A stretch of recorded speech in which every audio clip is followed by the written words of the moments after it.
राष्ट्रीय ओलंपिक दिवस पर कार्यक्रम हुआ और जिसमें खेल विभाग की तरफ से कार्यक्रम का आयोजन किया गया। कार्यक्रम में मुख्यमंत्री पुष्कर सिंह धामी ने हिस्सा लिया और खिलाड़ियों का उत्साहवर्धन किया है। खेल विभाग की तरफ से इस कार्यक्रम का आयोजन किया गया था, जिसमें मुख्यमंत्री पुष्कर सिंह धामी भी पहुंचे हैं।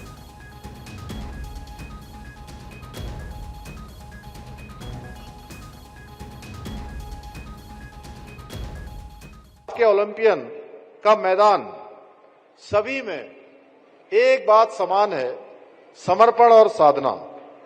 प्यारे खिलाड़ियों, श्रीमद् भागवत में कहा गया है, कर्मण्येवाधिकारस्ते मा फलेषु कदाचन, यानी कि कर्म करिए, फल की चिंता न करिए, क्योंकि फल की चिंता में तुम्हारा अधिकार नहीं है। और मेरा भी मानना है कि यही सच्ची खेल भावना है, जिसमें आप फल की चिंता किए बिना पूरे समर्पण और मेहनत के साथ खेल प्रतियोगिताओं में प्रतिभाग करते हैं। मैं आज आप सभी खिलाड़ियों से आह्वान करना चाहूंगा कि आज जो खेल के क्षेत्र में अपना करियर बनाना चाहते हैं, भविष्य में अनेक संभावनाएं जिनके लिए हैं, उनसे मैं कहना चाहूंगा कि कभी भी असफलता से, हार से निराश न होकर खेलों को अपने जीवन का हिस्सा बनाएं, खेलिए, सीखिए और समाज और देश के लिए प्रेरणा बनिए। देहरादून से खबर, जहां मुख्यमंत्री आवास पर बैठक हुई है। मुख्यमंत्री पुष्कर सिंह धामी ने अधिकारियों के साथ एक बैठक की। विकसित भारत के विजन को लेकर अधिकारियों को निर्देश दिया। शासकीय आवास पर हुई बैठक के दौरान अधिकारियों को प्रधानमंत्री श्री नरेंद्र मोदी के विकसित भारत के विजन के अनुरूप विकसित उत्तराखंड की दिशा में कार्य करने का निर्देश दिया। इस दौरान पर्यटन सचिव को राज्य के पर्यटन ढांचे को मजबूती प्रदान करने और स्थानीय लेवल पर रोजगार सृजन हेतु अल्पकालिक, मध्यकालिक और दीर्घकालिक योजनाएं तैयार करने के लिए निर्देशित किया है। इस बैठक के दौरान सारकोट गांव की तर्ज पर प्रत्येक जिले में 2 गांव को आदर्श ग्राम के रूप में विकसित किए जाने का निर्देश दिया है। स्थानीय शैली और संस्कृति का पूरा ध्यान रखते हुए शिक्षा, स्वास्थ्य, सड़क, पेयजल जैसी मूलभूत सुविधाएं सुनिश्चित की जाएंगी। अंतर्राष्ट्रीय योग दिवस पर भी घोषित 2 स्पिरिचुअल इकोनॉमी जोन की स्थापना के लिए उपयुक्त स्थानों का बहुत जल्द चिन्हीकरण किया जाएगा और कार्य प्रारंभ करने का निर्देश दिया गया है।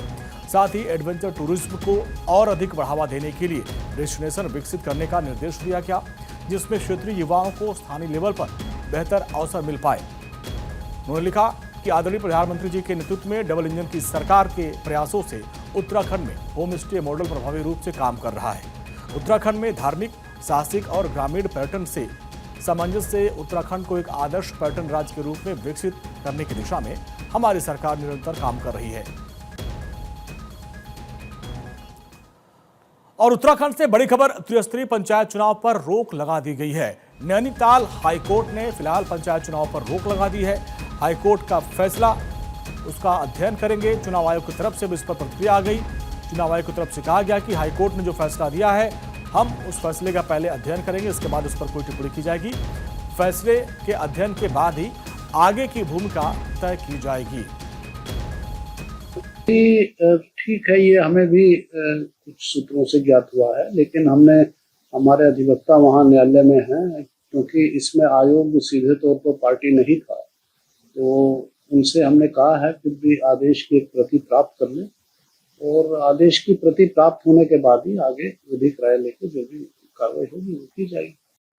और हमारे सहयोगी हरीश थपरियाल हमारे साथ जुड़ रहे हैं देहरादून से। हरीश, त्रिस्तरीय पंचायत चुनाव पर रोक लगा दी गई है, क्या इसके पीछे दलील? जी देखिए, नैनीताल हाईकोर्ट ने राज्य में जो प्रस्तावित त्रिस्तरीय पंचायत चुनाव है, उस पर सरकार की ओर से 11 जून को जो जारी आरक्षण किया था, उसके आदेश पर रोक लगा दी है।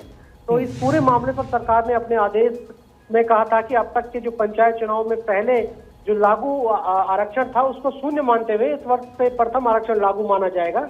इसके बाद राज्य निर्वाचन आयोग ने पंचायत चुनाव की अधिसूचना जारी कर दी और इसी के साथ आदर्श आचार संहिता भी प्रदेश में लागू हो गई थी।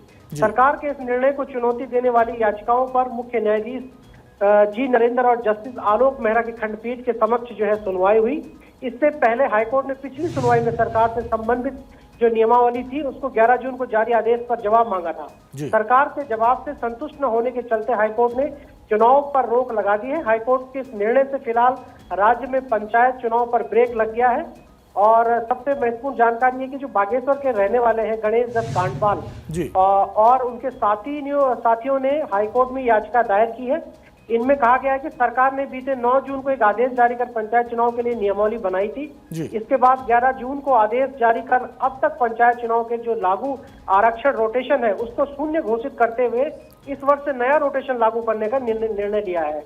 हाईकोर्ट ने पहले से इस मामले में दिशा निर्देश दिए हैं कि याचिका करता है उनकी ओर से ये भी कहा गया है कि इस आदेश से ठीक है हरीश, मुख्यमंत्री धामी कुछ बोले, उनके कार्यक्रम में चलते हैं। इसमें अपना योगदान देने के लिए पूरी तरह से तैयार है और उसी के निमित्त हम लोग जो है यहाँ बैठक में मुद्दे को लेकर के कम बात करेंगे। नहीं, अनेक मुद्दे हैं, क्योंकि एक मुद्दा नहीं है, अलग अलग राज्यों की अलग अलग है। हिमालयन राज्यों की अपनी बात है, हमारी सीमाओं से संबंधित है, कुछ हमारे भारत सरकार से जुड़े हुए मुद्दे हैं, वन विभाग से हैं, हमारे जो है हमने जीईपी राज्य में लागू किया है सबसे पहले, और हमारा राज्य में फुटफॉल एक बहुत बड़ी संख्या में होता है, जितनी हमारी जनसंख्या है उससे 7-8 गुना ज़्यादा फुटफॉल होता है। तो ये सभी मुद्दे हम रखते हैं और बहुत सकारात्मक रूप से मार्गदर्शन भी मिलता है, गृह मंत्री जी का मार्गदर्शन भी मिलता है। धन्यवाद। चलिए आगे बढ़ते हैं। नैनीताल हाईकोर्ट के फैसले को लेकर पंचायती राज सचिव चंद्रेश कुमार ने क्या कुछ कहा, वो भी आप सुनिए।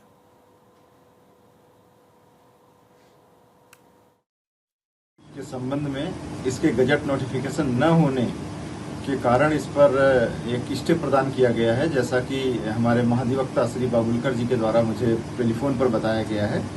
इसके संबंध में हमने राजकीय प्रेस रुड़की के निदेशक श्री उमेश पांडे जी से बात की है और माननीय उच्च न्यायालय में त्रिस्तरीय पंचायती राज व्यवस्था के तहत चुनाव में आरक्षण नियमावली 2025 के संबंध में इसके गजट नोटिफिकेशन न होने के कारण इस पर एक स्टे प्रदान किया गया है, जैसा कि हमारे महाधिवक्ता श्री बाबुलकर जी के द्वारा मुझे टेलीफोन पर बताया गया है।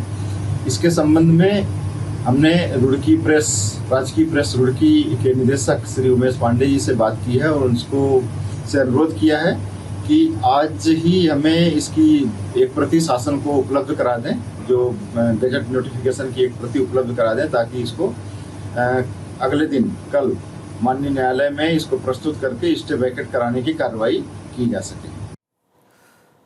वहीं उत्तराखंड में त्रिस्तरीय पंचायत चुनाव पर रोक के बाद बीजेपी के प्रदेश अध्यक्ष महेंद्र भट्ट ने कुछ कहा है, सुनते हैं। देखिए, अभी हमने जो कोर्ट का जजमेंट आया है उसे मंगाया, उसका अध्ययन करेंगे। सरकार चुनाव कराने के लिए कृत संकल्पित है। हम न्यायालय का सम्मान करते हैं। न्यायालय जो भी दिशा देगा उस दिशा का तो चुनाव होने चाहिए। चुनाव के लिए सरकार वचनबद्ध है और हमारा प्रयास है कि यथा समय चुनाव हो जाए।